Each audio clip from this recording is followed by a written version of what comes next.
प्यारे विद्यार्थियों, साथियों, आज हम बात करेंगे संयुक्त राज्य अमेरिका की कांग्रेस अर्थात व्यवस्थापिका की आलोचना और उसके सुधार हेतु सुझाव।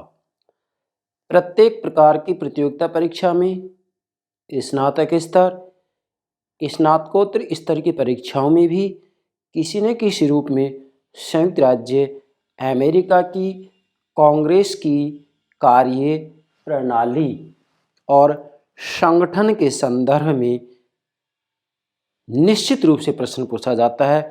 अर्थात संयुक्त राज्य अमेरिका की कांग्रेस का जो संगठन है, उसकी जो कार्य प्रणाली है, उसके मूल्यांकन के ऊपर, उसके मूल्यांकन से संबंधित प्रश्न आपसे अवश्य पूछा जाता है। इसी के साथ में जो संयुक्त राज्य अमेरिका की कांग्रेस है, अर्थात व्यवस्थापिका का नाम कांग्रेस है, जो संयुक्त राज्य अमेरिका की कांग्रेस है, उस कांग्रेस में जो कमियां हैं, तो उन कमियों को दूर करने के लिए सुझाव भी आपसे पूछे जा सकते हैं। तो मैंने यहाँ पर दोनों ही बातों की चर्चा की है, अर्थात संयुक्त राज्य अमेरिका की कांग्रेस की आलोचना और उसमें सुधार हेतु सुझाव। मैंने यहाँ पर टॉपिक का नाम लिखा है अमेरिका कांग्रेस के संगठन व कार्य का मूल्यांकन और सुधार हेतु सुझाव। पुनः बोल रहा हूँ, अमेरिकी कांग्रेस के संगठन व कार्य प्रणाली भी कह सकते हैं, क्या कह सकते हैं इसको, संगठन व कार्य प्रणाली का मूल्यांकन और सुधार हेतु सुझाव। अर्थात कांग्रेस की आलोचना और उसमें जो कमियां हैं, उन कमियों को दूर करने के क्या सुझाव दिए जाएंगे, इसके बारे में आपसे प्रश्न पूछा जा सकता है। तो सर्वप्रथम मेरे प्राणों से प्यारे विद्यार्थियों, हम प्रतिदिन जो एक लेक्चर अपलोड करते हैं, उसकी जानकारी आपको हो सके, इसके लिए हमारी यूट्यूब चैनल को सब्सक्राइब अवश्य कीजिएगा। आशा करता हूँ आपने सब्सक्राइब कर दिया होगा। Thank you very much, thank you very much. मेरे प्राणों से प्यारे विद्यार्थियों, हम अमेरिकी कांग्रेस अर्थात वहाँ की व्यवस्थापिका का मूल्यांकन करें, उससे पहले जो बहुत महत्वपूर्ण बात है, उसके बिना आप मूल्यांकन कर ही नहीं सकते। वो महत्वपूर्ण बात मैं बताऊंगा, वो ये है क्या कि संयुक्त राज्य अमेरिका में कार्यपालिका और व्यवस्थापिका के आपसी संबंधों के आधार पर जो दो प्रकार के मॉडल होते हैं, संसदात्मक शासन प्रणाली और अध्यक्षात्मक शासन प्रणाली। अमेरिका में अध्यक्षात्मक शासन प्रणाली को अपनाया गया है, जो कि शक्ति पृथक्करण के सिद्धांत पर आधारित है। मतलब संयुक्त राज्य अमेरिका के संविधान के प्रथम 3 अनुच्छेदों में ही, अनुच्छेद 1, अनुच्छेद 2, अनुच्छेद 3, अनुच्छेद 1 में व्यवस्थापन शक्ति का उल्लेख किया गया है, अनुच्छेद 2 में कार्यपालन शक्ति का उल्लेख किया गया है, अनुच्छेद 3 में न्यायिक शक्ति का उल्लेख किया गया है। इससे स्पष्ट होता है कि संयुक्त राज्य अमेरिका में शक्ति पृथक्करण के सिद्धांत को अपनाया गया है और जो अध्यक्षात्मक शासन प्रणाली है, वह वास्तविक रूप में शक्ति पृथक्करण के सिद्धांत पर ही आधारित है। यह बात आपको ध्यान में रखनी है। इस बात को ध्यान में रखते हुए ही हम कांग्रेस का मूल्यांकन करेंगे। अब शक्ति पृथक्करण क्या है, अध्यक्षात्मक शासन क्या है, इन सब के ऊपर मैंने अलग सी वीडियो अपलोड कर दिया है, आप हमारे प्लेलिस्ट में देखिएगा। हाँ, यहाँ मैं हल्की बात ज़रूर बताऊंगा। देखो, शक्ति पृथक्करण का मतलब तो होता है सरकार के जो 3 अंग होते हैं, व्यवस्थापिका, कार्यपालिका और न्यायपालिका, इन तीनों का संगठन, भर्ती की प्रक्रिया, कार्य क्षेत्र, शक्तियाँ इत्यादि बिल्कुल अलग अलग होते हैं, कार्यकाल भी अलग अलग होता है। और अध्यक्षात्मक शासन का मतलब ये होता है कि जहाँ कहीं भी कार्यपालिका और व्यवस्थापिका में कोई घनिष्ठ संबंध नहीं होता है, कार्यपालिका व्यवस्थापिका की प्रति उत्तरदायी नहीं होती है, कार्यपालिका व्यवस्थापिका में से नहीं निकलती है, व्यवस्थापिका कार्यपालिका के विरुद्ध अविश्वास प्रस्ताव नहीं ला सकती है। इसी के साथ में अध्यक्षात्मक शासन प्रणाली में कार्यपालिका का एक ही प्रधान होता है, वही राज्याध्यक्ष होता है, वही शासनाध्यक्ष होता है। जैसे संयुक्त राज्य अमेरिका में केवल राष्ट्रपति का पद है, प्रधानमंत्री का पद नहीं है। इसमें और भी कितनी ही बातें, ये सब बातें मैंने अलग से वीडियो अपलोड कर दिया है, वहाँ पर आप देखेंगे किस नाम से, अध्यक्षात्मक शासन प्रणाली का अर्थ, विशेषताएं इत्यादि। ठीक है, तो यहाँ तो हमें केवल कांग्रेस का मूल्यांकन करना है, इसकी जो कमियां हैं उसकी चर्चा की जाएगी। तो ध्यान दें यहाँ देखो, अमेरिका कांग्रेस के संगठन व कार्य का पहले हम मूल्यांकन लेंगे, उसके बाद में दूसरा पार्ट हमने बनाया कांग्रेस की स्थिति में सुधार हेतु सुझाव। अब इसकी जो पृष्ठभूमि बनाएंगे, इससे संबंधित प्रश्न पूछा ही जाता है आपसे कि वास्तव में संयुक्त राज्य अमेरिका में जो संविधान निर्माता थे, संविधान निर्माताओं की इच्छा थी कि अमेरिका में कांग्रेस प्रभावशाली बने, शक्तिशाली रहे। ये संविधान निर्माताओं की इच्छा थी और अमेरिका के संविधान के प्रथम अनुच्छेद में ही स्पष्ट रूप में लिखा गया है कि व्यवस्थापन शक्ति एक कांग्रेस में निहित होगी। क्या कह रहा हूँ? व्यवस्थापन शक्ति एक कांग्रेस में निहित होगी, जिसका निर्माण सीनेट और प्रतिनिधि सभा से मिलकर होगा। सीनेट का नाम पहले लिया है इन्होंने, ये ऐसे ही नाम नहीं लिया है। सीनेट का नाम पहले इसलिए लिया है क्योंकि अमेरिका में वास्तव में जो सीनेट है, जो कांग्रेस का दूसरा सदन है, वह विश्व के सभी द्वितीय सदनों से शक्तिशाली है। इसलिए वास्तव में वहाँ सीनेट का नाम पहले इसलिए लिया गया है कि प्रतिनिधि सभा से ज़्यादा शक्तिशाली सीनेट है अमेरिका में। तो वास्तव में व्यवस्थापन शक्ति का उल्लेख अनुच्छेद 1 में किया गया है और संविधान निर्माताओं की हार्दिक इच्छा थी कि कांग्रेस मतलब व्यवस्थापिका शक्तिशाली रहे, प्रभावशाली रहे। परंतु वास्तविक रूप में व्यवहार के धरातल पर यदि आज हम देखते हैं तो संयुक्त राज्य अमेरिका में राष्ट्रपति बहुत ज़्यादा शक्तिशाली हो गया है और शक्तिशाली होता जा रहा है। राष्ट्रपति का पद बहुत ज़्यादा अमेरिका में सम्मानित है, प्रभावशाली है और अमेरिका में न्यायपालिका ने भी किसी न किसी रूप में अपनी स्थिति को बनाए रखा है। परंतु धीरे धीरे अमेरिका में कांग्रेस अर्थात व्यवस्थापिका का प्रभाव कम होता जा रहा है और न केवल संयुक्त राज्य अमेरिका बल्कि मैं ये कहूँगा वास्तव में पूरी दुनिया में ही कार्यपालिकाएं बहुत ज़्यादा शक्तिशाली होती जा रही हैं, जबकि व्यवस्थापिकाओं का धीरे धीरे पतन होता जा रहा है। क्या कहा है मैंने? व्यवस्थापिकाओं का धीरे धीरे पतन होता जा रहा है। अब कार्यपालिकाओं की शक्ति में वृद्धि क्यों हो रही है? पूरी दुनिया में ही कार्यपालिका की शक्ति में वृद्धि क्यों हो रही है, व्यवस्थापिकाओं की शक्तियों का पतन क्यों हो रहा है, इन सब के ऊपर मैंने अलग से वीडियो अपलोड कर दिया है, आप हमारे प्लेलिस्ट में देखिएगा। मेरे प्यारे विद्यार्थियों, मैं राजनीति विज्ञान के एक शब्दावली के ऊपर एक अलग से वीडियो अपलोड करूंगा, ये मैं आपको विश्वास से कह रहा हूं। बस शर्त एक ही है कि जिस रूप में आपको समझाऊं उस रूप में समझिएगा, आप राजनीति विज्ञान को गंभीरता से समझ जाएंगे। तो यहाँ पर मूल बात ये आ गई कि संविधान निर्माता तो ये चाहते थे कि कांग्रेस प्रभावशाली रहे, लेकिन वास्तव में आज स्थिति ये है कि अमेरिका में राष्ट्रपति बहुत ज़्यादा प्रभावशाली मतलब कार्यपालिका प्रभावशाली है, शक्तिशाली है और जो कांग्रेस है, कांग्रेस का प्रभाव दिन प्रतिदिन घटता जा रहा है। हम यूँ कह सकते हैं कि कांग्रेस के दिन लद चुके हैं, मतलब कांग्रेस के दिन जा चुके हैं। अर्थात आप पूरी दुनिया के बारे में कहेंगे तो यूँ कह सकते हैं व्यवस्थापिकाओं के दिन लद चुके हैं, व्यवस्थापिकाओं के दिन जा चुके हैं, मतलब आज व्यवस्थापिकाएं इतनी प्रभावशाली नहीं है। तो वास्तव में ऐसी कौन सी कमी है जिसकी वजह से संयुक्त राज्य अमेरिका की जो व्यवस्थापिका है जिसका नाम कांग्रेस है, उसकी आलोचना की जाती है? इस बात की चर्चा हम इसमें करेंगे। अब ध्यान दें, यहाँ नोट कीजिएगा, मैंने यहाँ प्रथम बिंदु में नोट किया है कि संविधान के प्रथम अनुच्छेद, अमेरिका के संविधान में कुल कितने अनुच्छेद हैं? 7 अनुच्छेद है, केवल 7 अनुच्छेद है। दुनिया का सबसे संक्षिप्त संविधान है, छोटा संविधान है, जिसको आधे घंटे में आसानी से पढ़ा जा सकता है, 30 मिनट में पढ़ा जा सकता है, ठीक है। और विश्व का सबसे बड़ा जो संविधान है कौन है? हमारा मतलब भारत का संविधान है। तो यहाँ लिखा है कि अमेरिका संघ की विधायी शक्ति कांग्रेस में निहित होगी, मतलब अनुच्छेद 1 में ये बात लिखी गई है। और इसमें आगे क्या लिखा गया है कि यह शक्ति सीनेट और प्रतिनिधि सभा में निहित होगी, या कांग्रेस का निर्माण सीनेट और प्रतिनिधि सभा से मिलकर के होगा। इसका मतलब ये बात स्पष्ट हो गई है कि अमेरिका में व्यवस्थापन शक्ति मतलब कानून बनाने की शक्ति कांग्रेस में निहित होगी और कांग्रेस का निर्माण सीनेट और प्रतिनिधि सभा से मिलकर होगा। राष्ट्रपति का नाम नहीं है ना यहाँ कहीं भी, नहीं है। क्यों? क्योंकि वहाँ अध्यक्षात्मक शासन प्रणाली है और वहाँ जो कार्यपालिका है वो व्यवस्थापिका से बिल्कुल पृथक है। भारत में संस्थात्मक शासन प्रणाली है। तो यहाँ तो जैसे ही आप संसद की चर्चा करेंगे तो राष्ट्रपति का नाम भी उसमें आएगा, जबकि अमेरिका में राष्ट्रपति का नाम यहाँ नहीं आ रहा है। क्यों? क्योंकि वहाँ कार्यपालिका व्यवस्थापिका से बिल्कुल पृथक है। कार्यपालिका व्यवस्थापिका में से नहीं निकलती है, कार्यपालिका व्यवस्थापिका के प्रति उत्तरदायी नहीं होती है। ये नोट कीजिएगा आप ये बिंदु। इसके बाद में दूसरी बात मैंने नोट की है, संविधान निर्माता कांग्रेस को प्रभावशाली बनाना चाहते थे, उनकी हार्दिक इच्छा थी कि वास्तविक रूप में शक्ति का केंद्र कांग्रेस रहे, व्यवस्थापिका रहे अमेरिका में, संविधान निर्माताओं की इच्छा थी। लेकिन वर्तमान समय में देखते हैं तो राष्ट्रपति का सम्मान और प्रभाव बढ़ता जा रहा है, अर्थात अमेरिका में राष्ट्रपति बहुत ज़्यादा शक्तिशाली हो गया। अब मैं यहाँ अमेरिका के बारे में नहीं कहूँगा, मैं तो यहाँ ये कहूँगा कि राष्ट्रपति एक कार्यपालक है अमेरिका में, तो पूरी दुनिया में ही वास्तव में कार्यपालिका ही शक्तिशाली होती जा रही है। देखो, जब हम व्यवस्थापिका और कार्यपालिका की शक्तियों का तुलनात्मक अध्ययन करते हैं ना, तो डेफिनेटली कार्यपालिकाएं ही सब देशों में शक्तिशाली होती जा रही है। तो यहाँ पर कोई नई बात नहीं है, मतलब अमेरिका में भी ये कोई नई बात नहीं है, पूरी दुनिया में ही आज ऐसा हो रहा है। जहाँ लोकतांत्रिक शासन प्रणाली है, मैं उनकी बात कर रहा हूँ।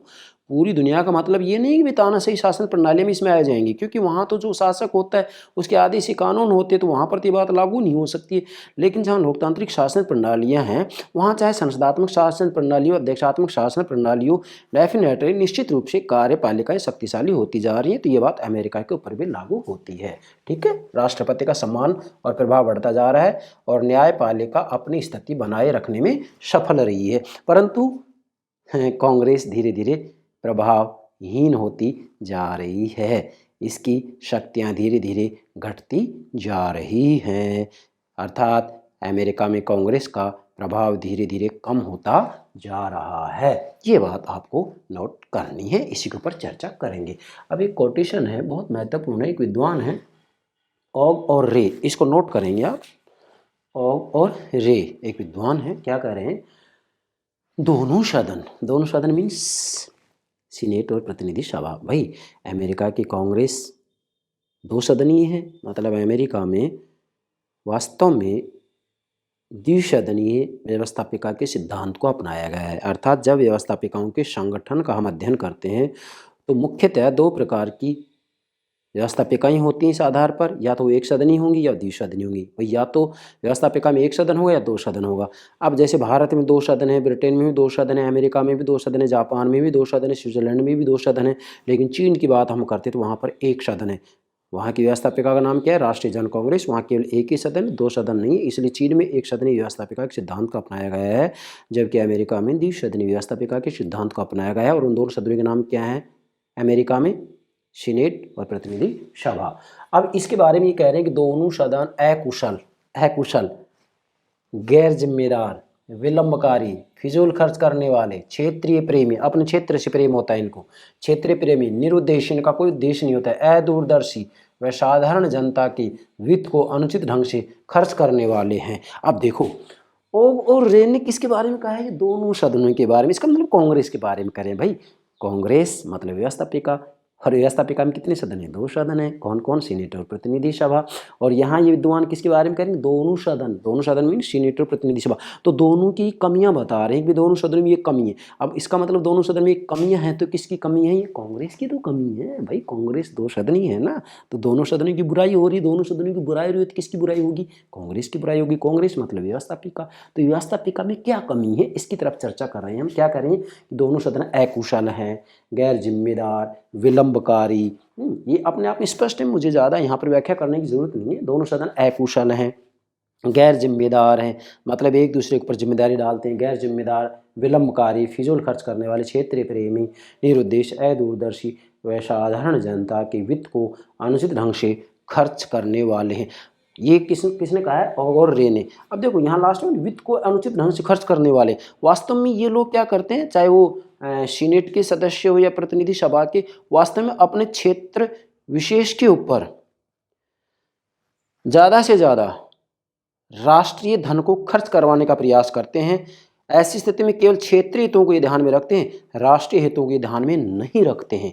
इस आधार पर ऑग और रे ने इसकी आलोचना की है, कमियां बताई हैं कि भाई संयुक्त राज्य अमेरिका में जो कांग्रेस उसमें ये कमी है। तो इसका मतलब दोनों सदनों में मतलब कांग्रेस की बुराई हो रही है यहाँ पर, एक भी कांग्रेस में ये कमी है, मतलब व्यवस्थापिका में ये कमी है। ये कोटेशन नोट कीजिएगा, इसमें सारी बातें आ जाती है, सब कुछ आ गई यहाँ तक। जो 5 बिंदु में ले रहा हूँ, 5 के 5 बिंदु इसमें समाहित हो जाते हैं।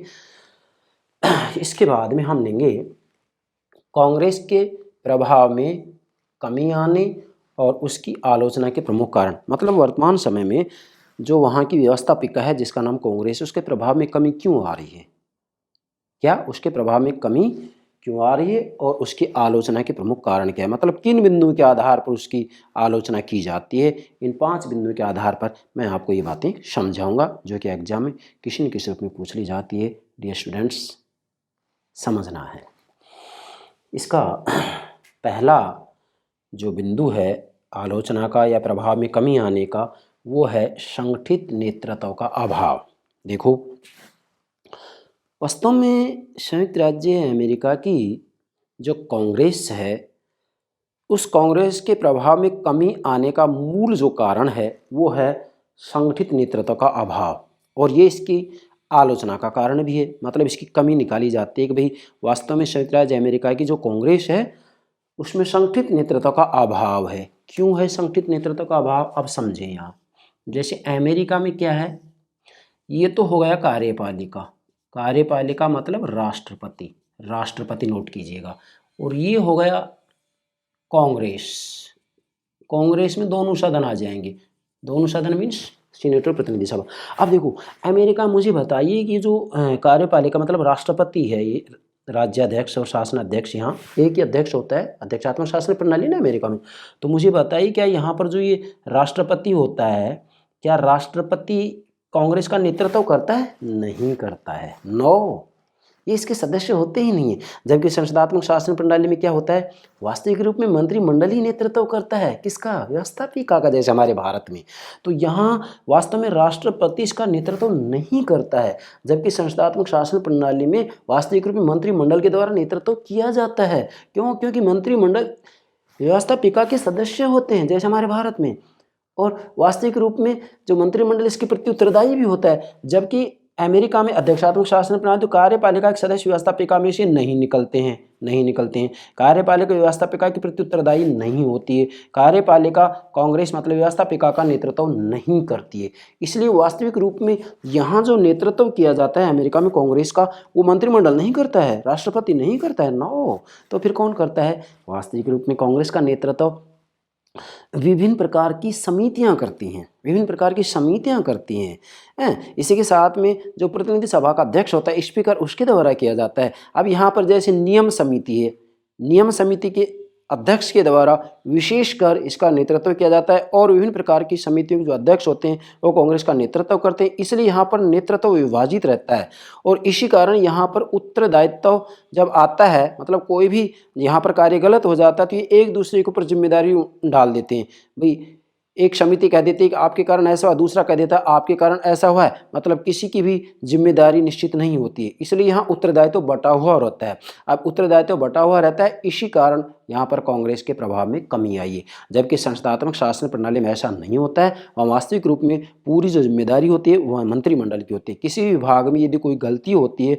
तो मंत्रिमंडल इसका जवाबदार होता है। मंत्रियों से अपने अपने विभाग के संदर्भ में व्यवस्थापिका में, मतलब जो संसद है, उसमें प्रश्न पूछे जाते हैं विभाग से संबंधित, और उन प्रश्नों के जवाब इनको देने पड़ते हैं। क्यों? क्योंकि संसदात्मक शासन प्रणाली में कार्यपालिका अर्थात मंत्रिमंडल व्यवस्थापिका के प्रति उत्तरदायी होता है, जबकि अध्यक्षात्मक शासन प्रणाली में, जो कि अमेरिका में है, वास्तव में व्यवस्थापिका के प्रति मंत्रिमंडल उत्तरदायी नहीं होता है, और ना ही वास्तव में मंत्रिमंडल कांग्रेस का नेतृत्व करता है। इसलिए अमेरिका में संगठित नेतृत्व का अभाव है, और संगठित नेतृत्व का अभाव होने के कारण कांग्रेस क्या हो गई? ये प्रभावहीन हो गई है।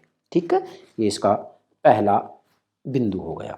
तो ये आप चाहें तो डायग्राम बना सकते हैं। दूसरी आलोचना मैंने की है, कांग्रेस राष्ट्रीय संस्था नहीं है। भाई वास्तव में कांग्रेस राष्ट्रीय संस्था क्यों नहीं है? क्यों? क्योंकि कांग्रेस का जो प्रथम सदन प्रतिनिधि सभा के जो सदस्य होते हैं वो अपने अपने क्षेत्र से चुनाव लड़ते हैं। उस क्षेत्र का मतदाता होना जरूरी है, तो वो क्षेत्रीय प्रेमी होते हैं। इसी प्रकार से सीनेट के सदस्य भी अपने अपनी जो इकाई होती है, अपनी अपनी इकाई से प्रेम करते हैं। तो फिर राष्ट्र से प्रेम कौन करेगा? ये राष्ट्र प्रेमी नहीं है। हाँ, अमेरिका का राष्ट्रपति वो राष्ट्र प्रेमी, वो राष्ट्र का प्रतिनिधि है, लेकिन सीनेट और प्रतिनिधि सभा के जो सदस्य होते हैं वास्तविक रूप में पूरे राष्ट्र का प्रतिनिधित्व नहीं कर रहे हैं।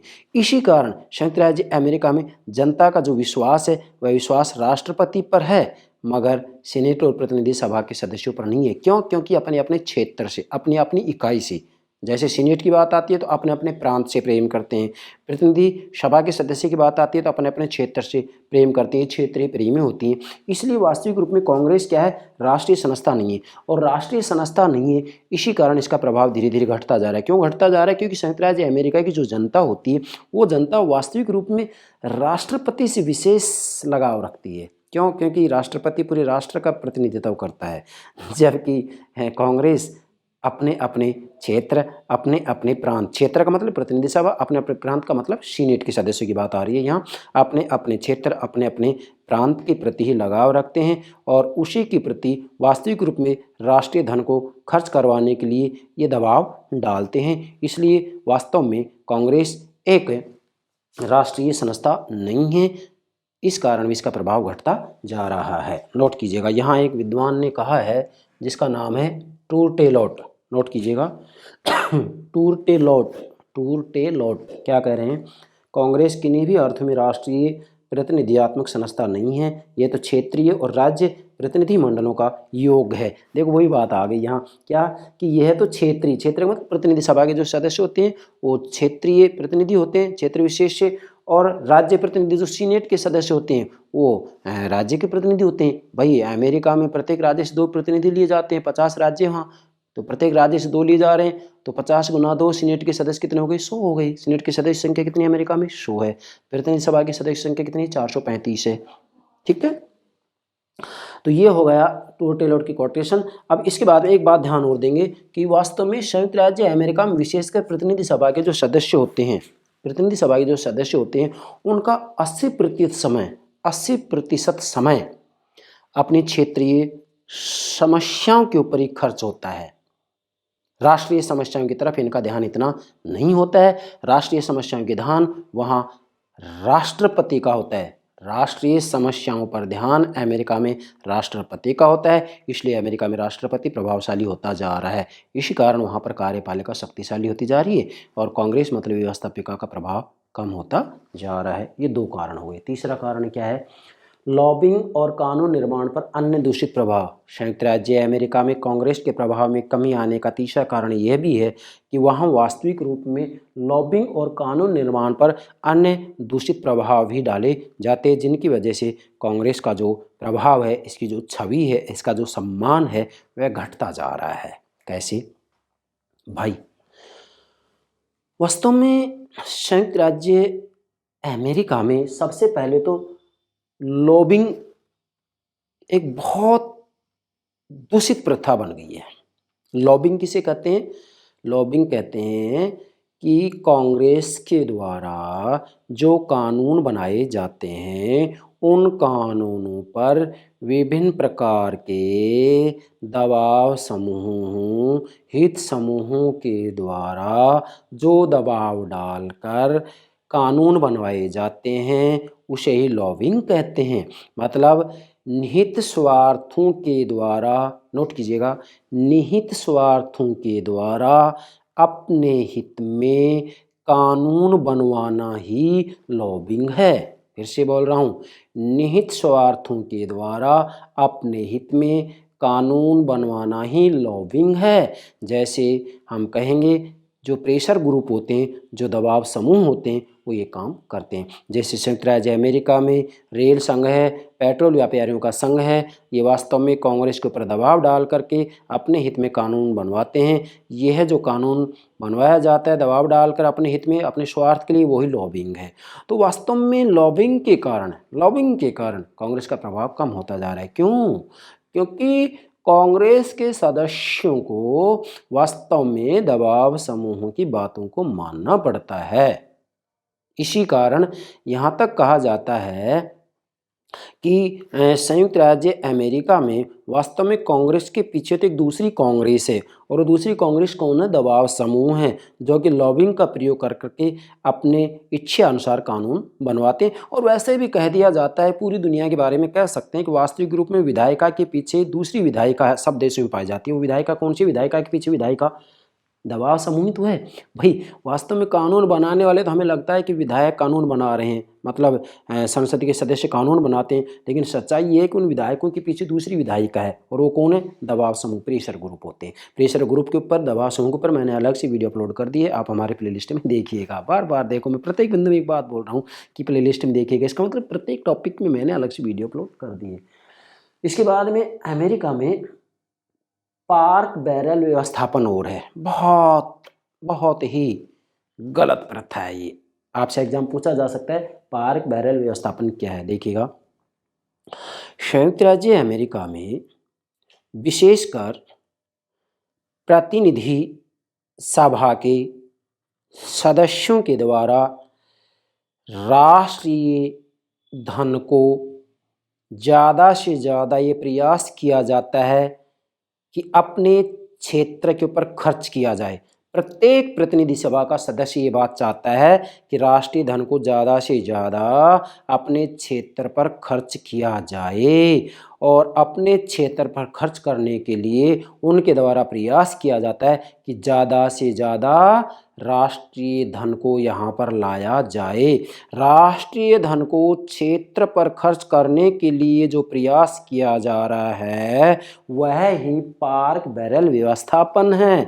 मतलब अपने स्वार्थों के लिए प्रतिनिधि सभा के सदस्य अपने अपने क्षेत्र के ऊपर धन खर्च करना चाहते हैं।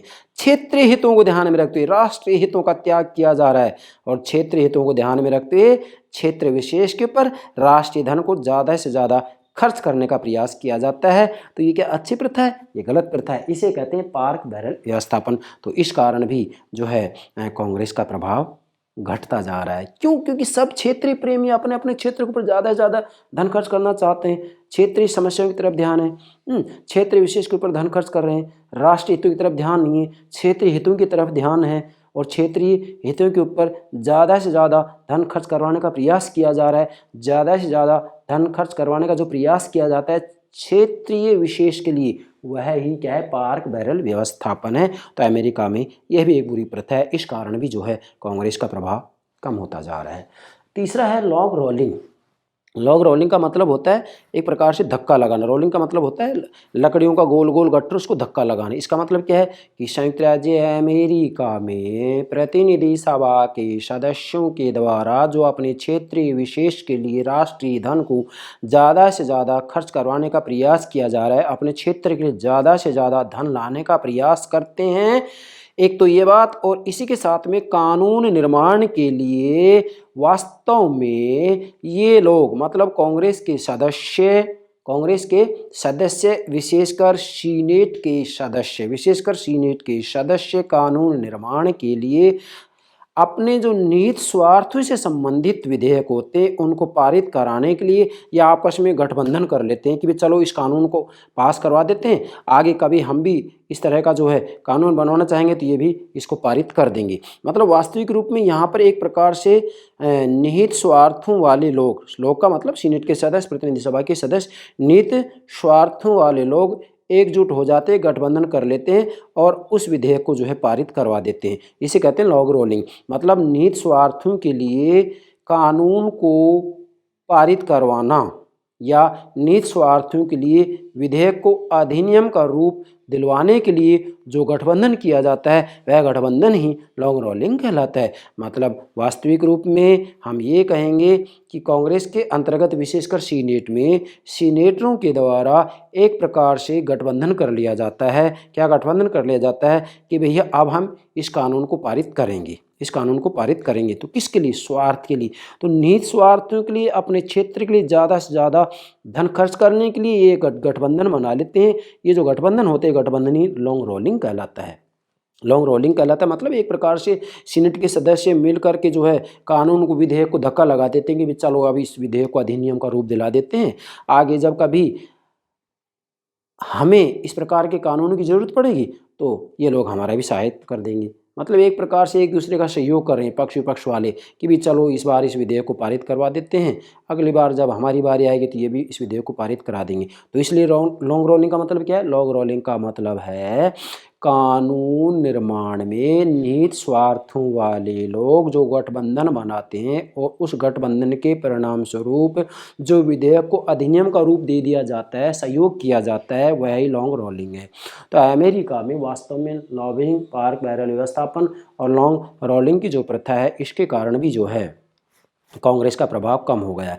एक बात और है, वहाँ वास्तविक रूप में जो है फिलीबस्टर और जो है सीनेटी शिष्टाचार जैसी दुष्प्रथाएं और हैं, तो इनके कारण भी कांग्रेस का प्रभाव धीरे धीरे घटता जा रहा है। अब मैंने यहाँ सीनेट की आलोचना के ऊपर अलग से वीडियो अपलोड कर दिया है, उसमें आपको फिलीबस्टर, सीनेटी शिष्टाचार, लॉन्ग रोलिंग, ये तीनों बातें मैंने व्यापक रूप में समझाई हैं। आप प्लेलिस्ट में देख सकते हैं किस नाम से, सीनेट की आलोचना के नाम से। यहाँ उनको दोहराने की आवश्यकता नहीं है, मैंने संकेत कर दिया है। आदि मैंने लास्ट में इसीलिए लिखा है, लॉन्ग रोलिंग आदि मीन सीनेटी शिष्टाचार, फिलीबस्टर, ये भी जो है बुरी प्रथाएं हैं। जैसे फिलीबस्टर का मतलब है सीनेट के सदस्यों को जो है सीनेट में भाषण देने की आज़ादी होती है, जितने लंबे समय तक वो भाषण दे सकते हैं, भाषण देते रहें, उनके पर कोई प्रतिबंध नहीं है।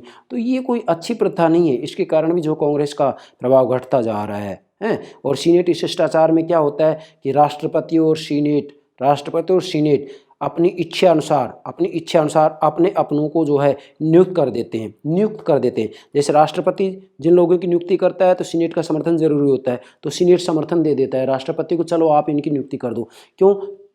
इसलिए सीनेट को मालूम है कि यदि हम राष्ट्रपति जो नियुक्ति कर रहा है उनको समर्थन कर देंगे, तो आगे हम भी अपने क्षेत्रों में, सीनेट भी अपने क्षेत्रों में जब इन्हीं पदों पर नियुक्ति करेगी तो राष्ट्रपति का समर्थन जरूर होता है फिर सीनेट के लिए, तो राष्ट्रपति उनको समर्थन देगा। तो इसका मतलब सीनेट और राष्ट्रपति एक प्रकार से भाई भतीजावाद को बढ़ावा देते हैं। भाई राष्ट्रपति अपने लोगों को जो है नियुक्त कर देता है, सीनेट अपने लोगों को नियुक्त कर देता है। क्यों? क्योंकि सीनेट और राष्ट्रपति एक दूसरे का सहयोग करते हैं, इसे कहते हैं सीनेटी शिष्टाचार।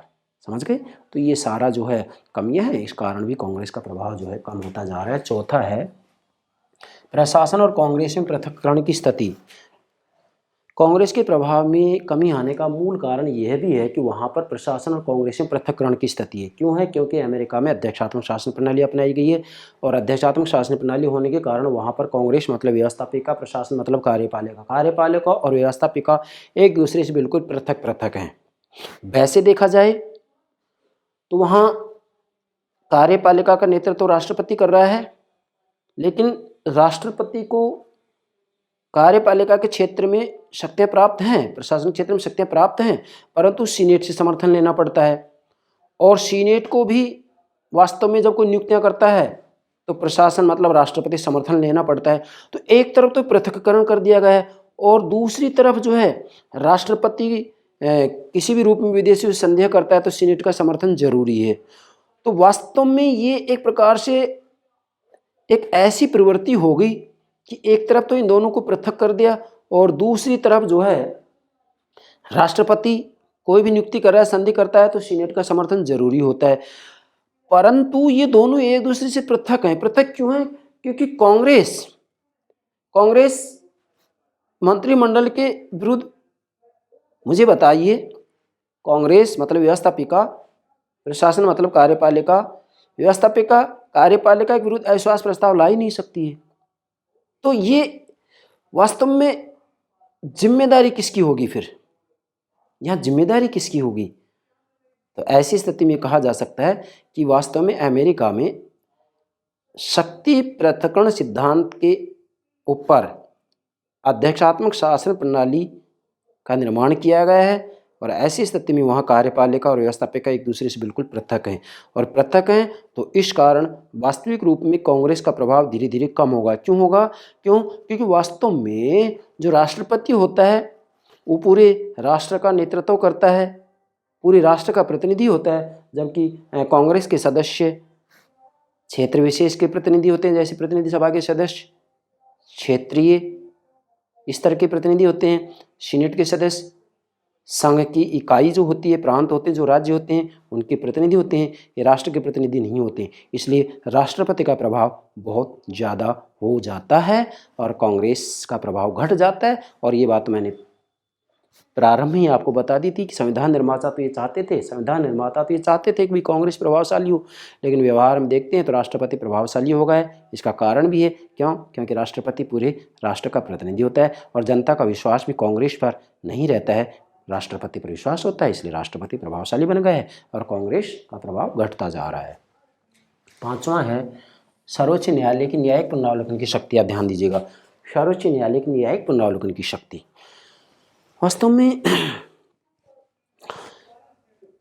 संयुक्त राज्य अमेरिका में जो सर्वोच्च न्यायालय है वो एक प्रकार से कांग्रेस का तीसरा सदन बन बैठा है। दो सदन तो हैं, सीनेट प्रतिनिधि सभा, तो कहा जाता है कि भाई ये सर्वोच्च न्यायालय भी तीसरा सदन बन बैठा है। अब कांग्रेस के प्रभाव में कमी क्यों आई है? इसलिए आई कि कांग्रेस कोई भी कानून बनाए, वो कानून तब तक मान्य नहीं होगा जब तक सर्वोच्च न्यायालय ये नहीं कह देता है कि कांग्रेस ने जो कानून बनाए वो संविधान के अनुरूप हैं। और यदि सर्वोच्च न्यायालय कहता है कि कांग्रेस ने जो कानून बनाए हैं वो संविधान के अनुरूप नहीं है, तो ऐसी स्थिति में संयुक्त राज्य अमेरिका का सर्वोच्च न्यायालय कांग्रेस के द्वारा बनाए हुए कानून को असंवैधानिक घोषित कर सकती है। इसलिए भी कांग्रेस को हमेशा या तब तक ये शंका रहती है जब तक कि सर्वोच्च न्यायालय यह नहीं कह देता है कि कांग्रेस ने जो कानून बनाए हैं वो संविधान के अनुरूप हैं, तब तक कांग्रेस को भय रहेगा कि हमारे द्वारा जो कानून बनाए गए हैं ना मालूम ये सर्वोच्च न्यायालय इन्हें आगे बढ़ने देगी या नहीं। क्यों? क्योंकि सर्वोच्च न्यायालय उनकी व्याख्या करेगी और व्याख्या के आधार पर ये देखा जाएगा कि ये कानून संविधान के अनुरूप बनाए गए हैं या नहीं। तो इस कारण भी जो है कांग्रेस का प्रभाव घटता जा रहा है, मतलब अमेरिका में व्यवस्थापिका प्रभावहीन होती जा रही है, जबकि सर्वोच्च न्यायालय शक्तिशाली बनता जा रहा है, ये अपनी स्थिति को बनाए हुए है। ये हो गया आपका 5 बिंदुओं के आधार पर संयुक्त राज्य अमेरिका की जो व्यवस्थापिका है जिसका नाम कांग्रेस है, कांग्रेस का मूल्यांकन या आलोचना, मतलब उसमें क्या क्या कमियां हैं। मैंने विशेषकर ज़्यादातर कमियां बताने का प्रयास किया है, हालांकि प्रतिनिधि सभा और सीनेट के ऊपर मैंने अलग अलग से भी वीडियो अपलोड कर दी है, आप वो सब बातें देखिएगा। ठीक है डियर स्टूडेंट्स, इसके बाद में लेंगे कि जो अमेरिका की कांग्रेस है इसकी आलोचना तो हमने कर दी, कमी तो बता दी, लेकिन हमारा ये भी तो फ़र्ज़ बनता है कि भाई इन कमियों को दूर कैसे किया जाए। तो इसी के लिए हमने यहाँ नोट किया है कांग्रेस की स्थिति में सुधार हेतु सुझाव, कि भाई कांग्रेस की स्थिति कैसे सुधरे, प्रभावशाली कैसे बने, इसकी कमियों को कैसे दूर किया जाए। तो वास्तव में कांग्रेस की स्थिति में यदि सुधार करना है तो सबसे पहला सुधार तो एक ही होना चाहिए। क्या? ये सब बिंदुओं को समेटते हुए बोल रहा हूँ मैं, क्या कि वास्तव में कांग्रेस का नेतृत्व राष्ट्रपति के द्वारा किया जाना चाहिए। हालांकि वहाँ अध्यक्षात्मक शासन प्रणाली संभव नहीं हो सकता, लेकिन सुझाव तो सुझाव ही है। हम सुझाव दे रहे हैं, सबसे महत्वपूर्ण मैंने यहाँ नोट भी किया है, ये रा का मतलब राष्ट्रपति के द्वारा कांग्रेस का नेतृत्व किया जाना चाहिए। यदि राष्ट्रपति कांग्रेस का नेतृत्व करेगा तो वो दिन दूर नहीं जब कांग्रेस संयुक्त राज्य अमेरिका में प्रभावशाली बन जाएगी। लेकिन दिक्कत यहाँ ये आएगी कि वहाँ अध्यक्षात्मक शासन प्रणाली है, राष्ट्रपति उसका नेतृत्व कर ही नहीं सकता। अब जो भी है इसके ऊपर गंभीरता से संयुक्त राज्य अमेरिका के विद्वानों को विचार करना चाहिए कि भाई जब तक कांग्रेस का नेतृत्व राष्ट्रपति नहीं करेगा तब तक उसकी स्थिति सुधर नहीं सकती। जैसे हमारे भारत में आप देखिएगा व्यवस्थापिका जो होती है उसका नेतृत्व कौन करता है? प्रधानमंत्री तो करता है कि नहीं करता है? वास्तविक अध्यक्ष है, शासनाध्यक्ष कहते हैं जिसको। तो मेरा कहने का भावार्थ ये है कि वास्तव में संयुक्त राज्य अमेरिका में कांग्रेस की स्थिति सुधारनी है तो कांग्रेस का नेतृत्व राष्ट्रपति के द्वारा किया जाना चाहिए। जब तक ऐसा नहीं होगा तब तक कांग्रेस के प्रभाव में जो है वृद्धि नहीं हो सकती है, कांग्रेस सम्मानित नहीं हो सकती है। ये बात आपको ध्यान में रखनी है। तो ये एक बिंदु में सारी बातें आ जाती हैं। अब देखिएगा इसके बाद में कांग्रेस की स्थिति में सुधार हेतु पहला जो सुझाव है वो है कैबिनेट, मतलब मंत्रिमंडल। कैबिनेट के सदस्यों को कांग्रेस की बैठकों में उपस्थित होने देना चाहिए। कैबिनेट मतलब मंत्रिमंडल। अब देखो ये बात तो सत्य है कि संयुक्त राज्य अमेरिका में अध्यक्षात्मक शासन प्रणाली है, तो जो व्यवस्थापिका है मतलब कांग्रेस के दोनों सदन, प्रतिनिधि सभा और सीनेट, जनता चुनती है दोनों को, क्लियर। और जो मंत्रिमंडल है कैबिनेट ये कहाँ से आता है? ये कैबिनेट कांग्रेस से नहीं निकलेगा। संसदात्मक शासन प्रणाली में जो मंत्रिमंडल होता है व्यवस्थापिका में से निकलता है, व्यवस्थापिका एक सदस्य होते हूँ, लेकिन अध्यक्षात्मक शासन प्रणाली में मंत्रिमंडल व्यवस्थापिका में से नहीं निकलता है। तो फिर कहाँ से आएगा ये? वास्तव में संयुक्त राज्य अमेरिका में राष्ट्रपति का चुनाव तो जनता करेगी भाई। पहले एक निर्वाचक मंडल का चुनाव होगा, निर्वाचक मंडल फिर राष्ट्रपति को चुनेगी, है ना। राष्ट्रपति के निर्वाचन के ऊपर मैंने अलग से वीडियो अपलोड कर दिया है, प्लेलिस्ट में देखिएगा। और राष्ट्रपति बनने के बाद में राष्ट्रपति अपनी इच्छा अनुसार मंत्रिमंडल का गठन करता है। और ये जो मंत्री होते हैं ये व्यवस्थापिका के मतलब कांग्रेस के सदस्य नहीं होते हैं, ये बात आपको ध्यान में रखनी। तो फिर इसमें सुझाव क्या दिया गया है? सुझाव ये दिया गया है कि वैसे तो कार्यपालिका और व्यवस्थापिका अमेरिका में बिल्कुल पृथक हैं, मतलब मंत्रिमंडल के सदस्य व्यवस्थापिका के सदस्य नहीं होते हैं, वहाँ बैठते भी नहीं हैं, मतदान में भाग नहीं लेते हैं। लेकिन सुझाव क्या दिया जा रहा है कि कैबिनेट के सदस्यों को कांग्रेस की बैठकों में भाग लेना चाहिए। क्या? कैबिनेट के सदस्य को कांग्रेस की बैठकों में उपस्थित होना चाहिए। अर्थात जो मंत्रिमंडल के सदस्य अमेरिका में, उनको कांग्रेस की बैठकों में भाग लेना चाहिए, मतलब उपस्थित होना चाहिए, कार्यप्रणाली में भाग लेना चाहिए। हाँ, मतदान में भाग नहीं लेने दिया जाना चाहिए, परंतु कांग्रेस में उपस्थित होने का अधिकार होना चाहिए। ये पहला सुझाव है, नोट कीजिएगा। मतदान में भाग लेने का अधिकार नहीं दिया जाना चाहिए, केवल बैठकों में उपस्थित होने का अधिकार दिया जाना चाहिए। परंतु जैसे ही अधिकार दे दिया जाएगा तो फिर शक्ति पृथक्करण रहेगा कहाँ? अमेरिका में अध्यक्षात्मक शासन प्रणाली रहेगी नहीं। समझ रहे हैं? नहीं, जो मूल सिद्धांत वही समाप्त हो जाएगा। पर जो भी है इस सुझाव पर विचार करना चाहिए। दूसरा, कैबिनेट मतलब मंत्रिमंडल, कैबिनेट और कांग्रेस दोनों के प्रमुख सदस्यों की एक संयुक्त समिति बनाई जाए। ध्यान दीजिएगा, संयुक्त राज्य अमेरिका में यदि कांग्रेस के प्रभाव में वृद्धि करनी है, कांग्रेस को प्रभावशाली बनाना है, तो दूसरा सुझाव है जो कैबिनेट है, मतलब जो वहाँ का मंत्रिमंडल है, मंत्रिमंडल और कांग्रेस दोनों, क्या? मंत्रिमंडल और कांग्रेस दोनों के प्रमुख सदस्यों की एक संयुक्त समिति बनाई जाए। मतलब वास्तव में कैबिनेट मतलब कार्यपालिका, कांग्रेस मतलब व्यवस्थापिका, अर्थात कार्यपालिका और व्यवस्थापिका इन दोनों के जो प्रमुख सदस्य हैं उनकी एक संयुक्त समिति बनाई जानी चाहिए, जिसके कारण कार्यपालिका और व्यवस्थापिका में पारस्परिक सहयोग हो, उनमें खिंचाव ना हो, उनमें पृथक्करण ना हो, उनमें अलगाव ना हो, उनमें हठधर्मिता नहीं हो। इसलिए अमेरिका में चूंकि शक्ति पृथक्करण है, अमेरिका में व्यवस्थापिका और कार्यपालिका बिल्कुल पृथक हैं, तो जब दोनों मतलब कार्यपालिका और व्यवस्थापिका इन दोनों में से जो प्रमुख सदस्य होते हैं उन सदस्यों की एक संयुक्त समिति बनाई जाती है, तो फिर इन दोनों का कार्य क्या हो जाएगा कि कार्यपालिका और व्यवस्थापिका में पारस्परिक सहयोग बनाया जाए, मधुर संबंध होंगे तो शासन व्यवस्था का, पॉलिटिकल सिस्टम का संचालन सुचारू रूप में हो पाएगा। ये दूसरा सुझाव है, इसके ऊपर भी विचार किया जाना चाहिए। मैंने यहाँ आगे लिखा है कार्यपालिका व्यवस्थापिका में सहयोग होगा इससे। तीसरा सुझाव है राष्ट्रपति कांग्रेस के प्रमुख सदस्यों की एक सलाहकार समिति का निर्माण करे। आप ध्यान दें, यहाँ क्या लिखा मैंने? राष्ट्रपति कौन? कार्यपालिका का जो अध्यक्ष है अमेरिका में, मतलब अमेरिका में अध्यक्षात्मक शासन प्रणाली है, और अध्यक्षात्मक शासन प्रणाली में कार्यपालिका का एक ही मुखिया होता है। कार्यपालिका विभाजित नहीं होती है अध्यक्षात्मक शासन प्रणाली में। जैसे अमेरिका में जो राष्ट्रपति है वही राज्याध्यक्ष है, वही शासनाध्यक्ष है। संस्थात्मक शासन प्रणाली में कार्यपालिका विभक्त होती है, दो प्रमुख होते हैं। जैसे भारत में राष्ट्रपति राज्याध्यक्ष है, प्रधानमंत्री शासनाध्यक्ष है, सरकार का अध्यक्ष है प्रधानमंत्री। नोट कीजिएगा, राष्ट्रपति भारत का राष्ट्रपति राज्याध्यक्ष है, भारत का प्रधानमंत्री शासनाध्यक्ष है। यहाँ पर कार्यपालिका विभक्त है। तो यहाँ कहा जा रहा है, सुझाव दिया जा रहा है तीसरा, राष्ट्रपति मतलब कार्यपालिका का मुखिया, राष्ट्रपति कांग्रेस के प्रमुख, कांग्रेस मतलब व्यवस्थापिका, तो इसका मतलब राष्ट्रपति कार्यपालिका, कांग्रेस व्यवस्थापिका, राष्ट्रपति कार्यपालिका के प्रमुख सदस्यों की एक सलाहकार समिति का निर्माण करे। फिर बोल रहा हूँ, राष्ट्रपति कांग्रेस के प्रमुख सदस्यों की एक सलाहकार समिति का निर्माण करे।